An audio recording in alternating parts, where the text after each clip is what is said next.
नमस्कार, आप देख रहे हैं अपना बिहार। मैं हूं शुभे मिश्रा आपके साथ। चलिए करते हैं बुलेटिन की शुरुआत।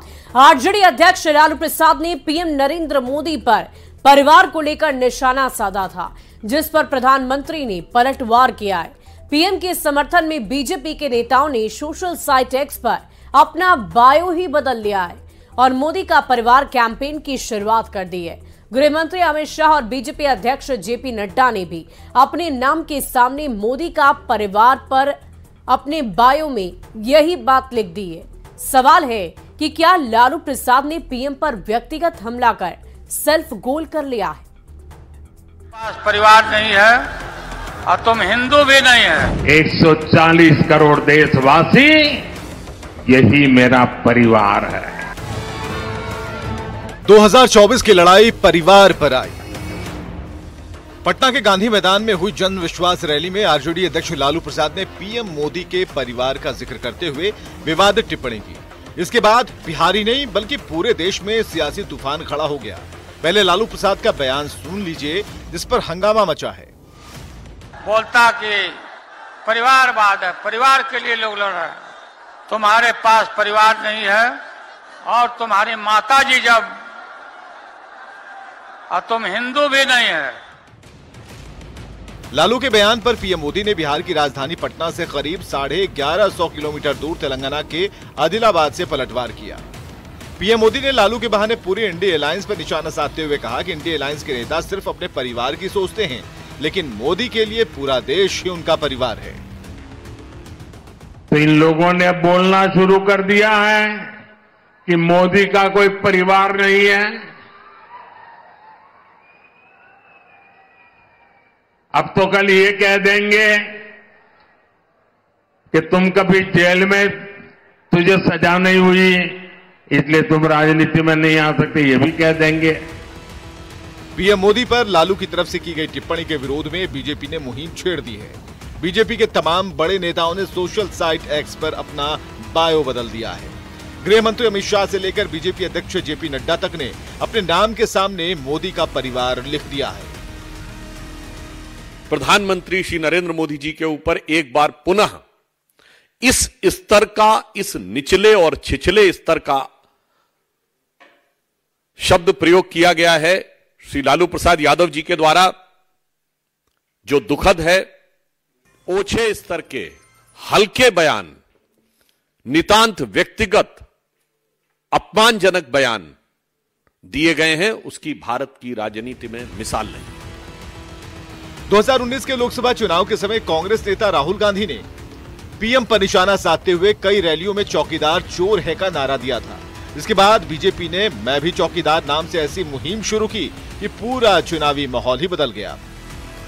2024 के लोकसभा चुनाव के पहले एक बार फिर वैसा ही माहौल दिख रहा है। सवाल है कि क्या हमेशा की तरह मोदी पर व्यक्तिगत टिप्पणी कर विपक्ष एक बार फिर फंस चुका है? Bureau report, news 18। और परिवारवाद पर देश के प्रधानमंत्री मोदी पर हमेशा प्रहार होता रहा है। आज उन्होंने पूरे देश को अपना परिवार बता दिया। वहीं बिहार के सीएम नीतीश कुमार भी परिवारवाद के खिलाफ रहे।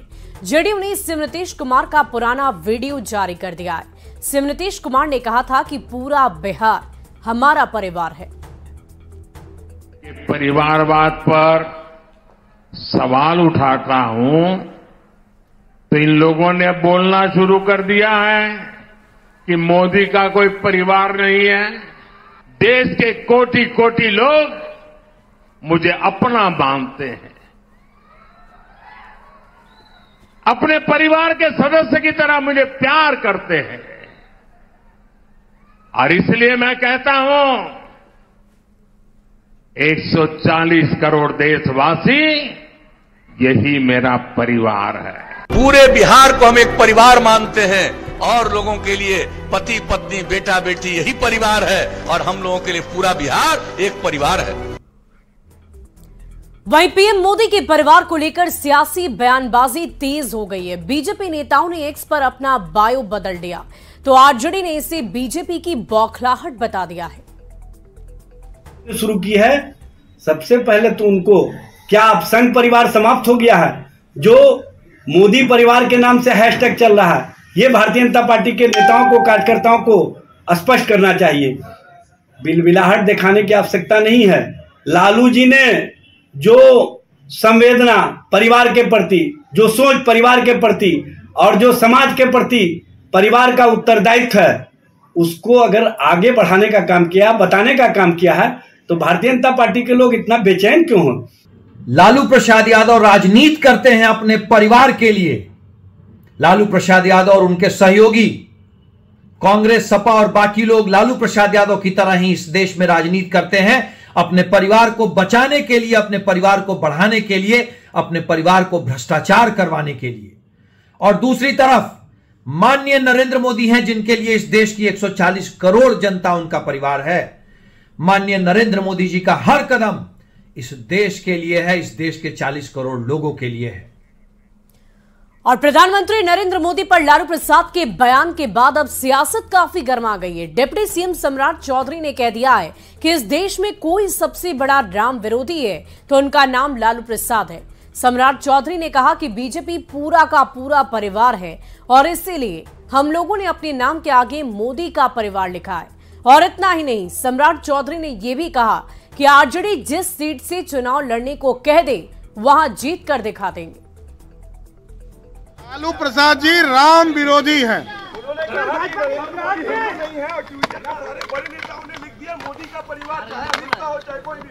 यही तो है, भारतीय जनता पार्टी पूरा परिवार है।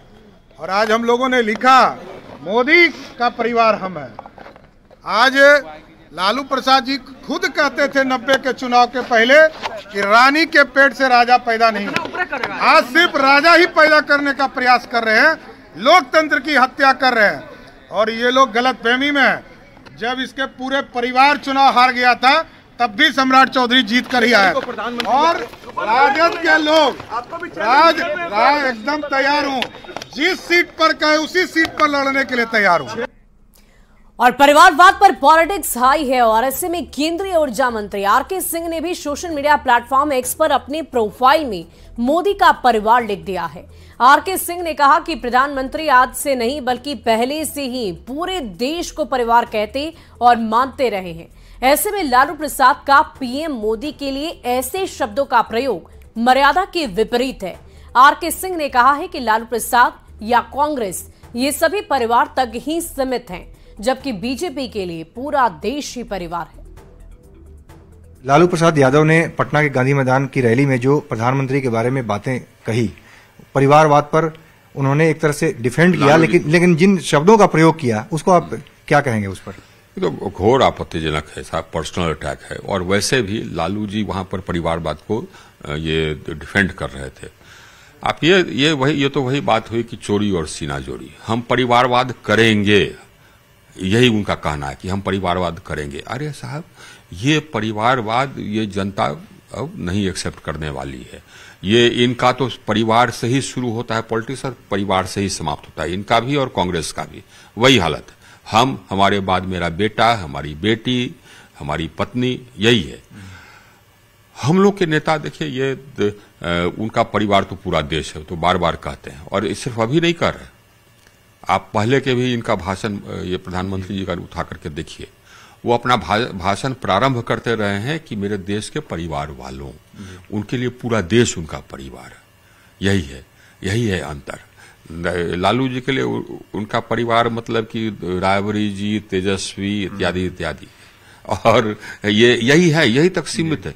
कांग्रेस पार्टी का परिवार वही है, सोनिया जी और राहुल जी एक्सेट्रा। हमारे प्रधानमंत्री का परिवार है पूरा देश।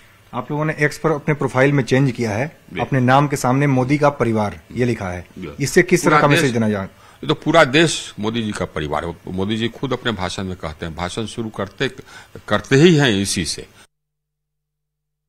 खबर राजधानी पटना से आपको बताएं, जहां रविंद्र भवन में नारी शक्ति सम्मान सह अभिनंदन समारोह आयोजित किया गया, जिसमें बीजेपी से नवनिर्वाचित राज्यसभा सांसद धर्मशीला गुप्ता को सम्मानित किया गया और नारी शक्ति के लिए केंद्र और बिहार की सरकार द्वारा किए जा रहे काम की चर्चा हुई है।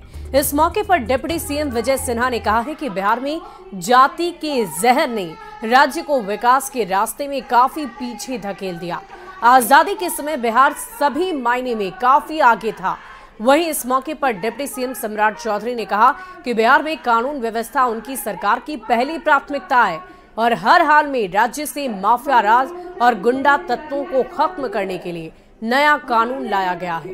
और इतना ही नहीं, सम्राट चौधरी ने यह भी कहा कि बिहार रात के 12 बजे भी सड़क पर महिलाएं सुरक्षित महसूस करें, हमें ऐसा राज्य बनाना है और इसी के लिए सरकार पूरे राज्य में चप्पे चप्पे पर सीसीटीवी कैमरे लगाने जा रही है। चाहे वो सरकारी दफ्तर हो, गांव के चौक चौराहे हो या धार्मिक स्थल, सभी जगहों पर सीसीटीवी कैमरे लगाए जाएंगे ताकि अपराधी किसी तरह का दुस्साहस नहीं कर सके।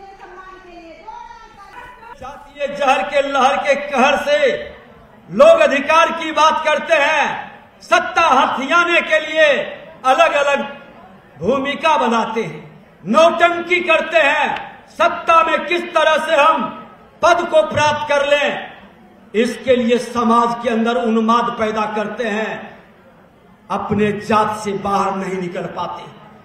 जातीय जहर का परिणाम है कि विश्व आगे बढ़ गया।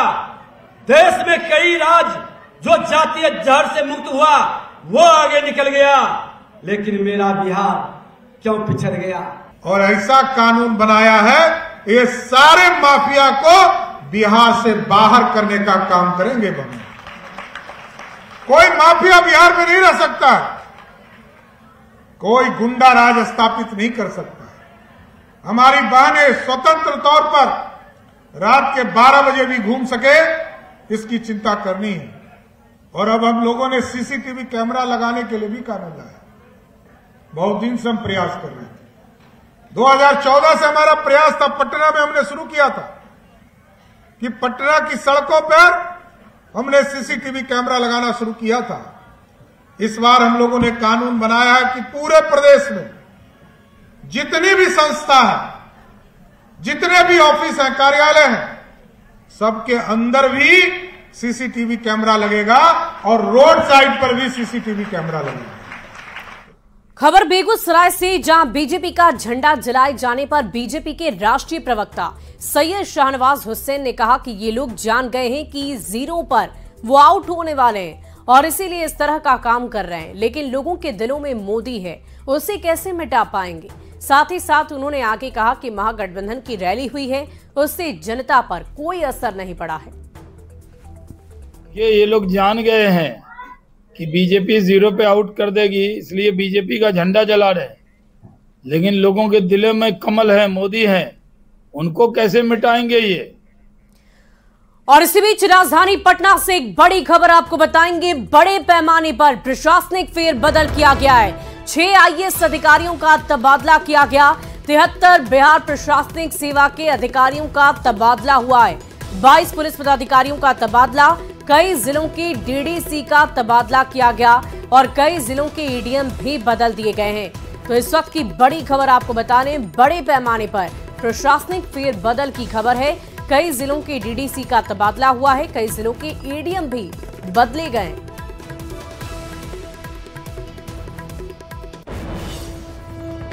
बढ़ते आगे, ब्रजेश मेहरोत्रा ने बिहार के मुख्य सचिव का पदभार संभाल लिया है। पटना स्थित मुख्य सचिवालय में पूर्व मुख्य सचिव आमिर सुबहानी से उन्होंने चार्ज लिया और इस मौके पर बहुत बड़ी संख्या में IAS अधिकारियों ने ब्रजेश मेहरोत्रा को गुलदस्ता भेंट कर अपनी शुभकामनाएं दी। मुख्य सचिव का पदभार संभालने के बाद ब्रजेश मेहरोत्रा ने कहा कि अपने कार्यकाल के दौरान वे अपनी सबऑर्डिनेट्स के साथ मिलकर मुख्यमंत्री के निर्देश में देखा करते थे और आज भी मुख्यमंत्री के निर्देश में ही बिहार को विकास के मार्ग पर तेजी से आगे लेकर जाएंगे। ब्रजेश मेहरोत्रा ने कहा कि आगामी लोकसभा चुनाव उनके लिए एक चुनौती होगी। ब्रजेश मेहरोत्रा ने बिहार के मुख्य सचिव के पद पर अपना योगदान दे दिया है।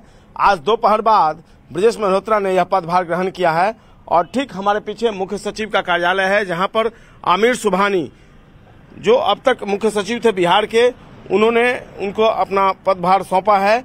और ब्रजेश मेहरोत्रा ने पदभार संभालने के साथ ही सबसे बड़ी बात यह कही है कि सबके साथ मिलकर उनको बिहार का विकास करना है।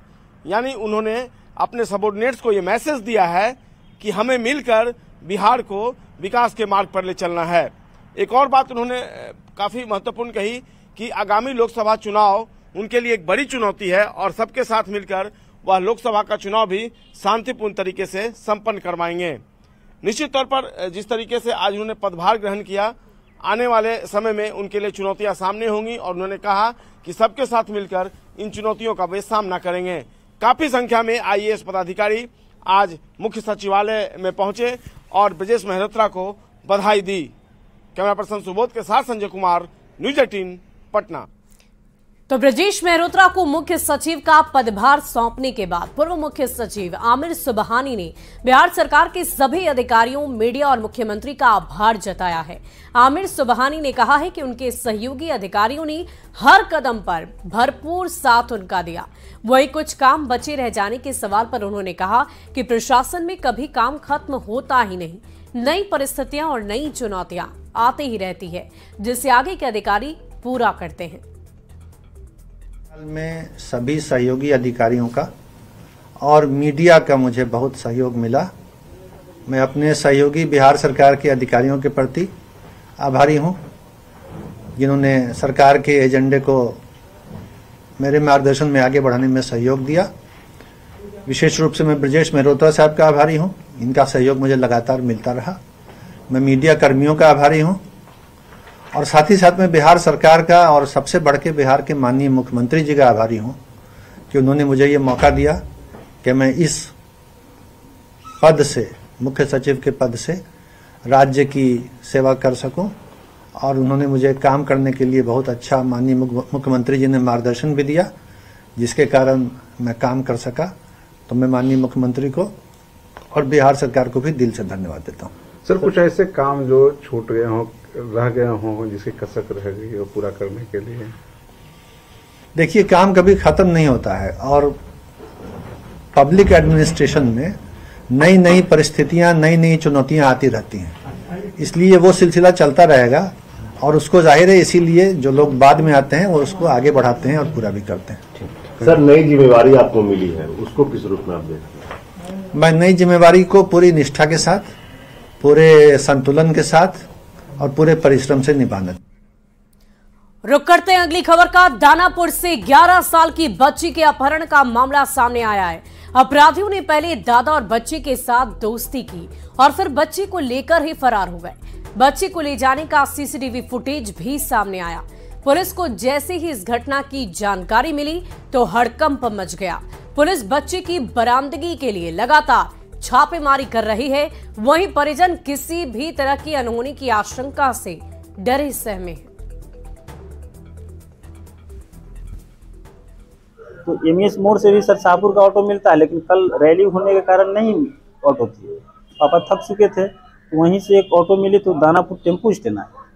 वो भी आदमी जो अननोन व्यक्ति थे वो भी साथ में बैठा और टेम्पू स्टैंड में आए तो मतलब पापा जैसे उतरे ना, तीनों आदमी उतरे, पापा फिर भाड़ा देने लगे टेम्पू वाला को। पैकेट से पैसा निकाल के टेम्पू वाला को फेर देने लगे। तो टेम्पू वाला को वाजिब सी बात है, फेर देंगे तो उसके चेहरा पर हम देखेंगे। इसी दरमियान सर मात्र 2 मिनट का भी टाइम नहीं लगा, मेरी बच्ची गायब हो गई। वो अननोन व्यक्ति जो है वो ले गया है और दानापुर स्टैंड से गुम हो गई। बच्ची कहाँ पढ़ती थी? शाहपुर में पढ़ती थी। कौन सा स्कूल? IGP high school. किस क्लास में थी? 4th क्लास में। पढ़ने के लिए में कैसे थी? बहुत अच्छी थी पढ़ने के लिए। सीसीटीवी खंगालने के बाद हमें एक फुटेज मिली जिसमें एक आदमी का हाथ पकड़ के लड़की चलती हुई जाती दिखाई दी है। इसी मामले में सारी तरफ से जानकारी हम इकट्ठा करने की कोशिश कर रहे हैं और हर एंगल पे इन्वेस्टिगेट कर रहे हैं।